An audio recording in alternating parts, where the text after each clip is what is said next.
2025 నుంచి 2026 ధాన్యం కొనుగోలుపై ఏపీ సచివాలయంలో ముఖ్యమంత్రి చంద్రబాబు నాయుడు సమీక్ష నిర్వహించారు.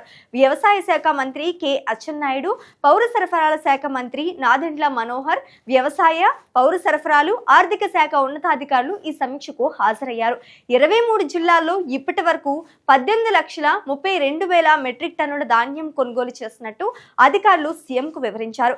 గతేడాదితో పోలిస్తే 32% మేర ధాన్యం కొనుగోళ్లు పెరిగాయన్నారు. మొత్తం 2,606 ధాన్యం కొనుగోలు కేంద్రాల ద్వారా ప్రొక్యూర్మెంట్ ప్రక్రియ జరుగుతున్నట్టు చెప్పారు. కొనుగోలు కేంద్రాల వద్ద 7,89,00,000 గోనె సంచులను ప్రభుత్వం రైతులకు అందుబాటులో ఉంచింది.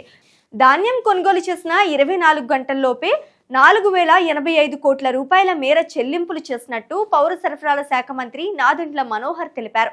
ఈ ఏడాది మొత్తంగా 50,75,000 మెట్రిక్ టన్నుల ధాన్యం సేకరణ లక్ష్యంగా పెట్టుకుంది ప్రభుత్వం.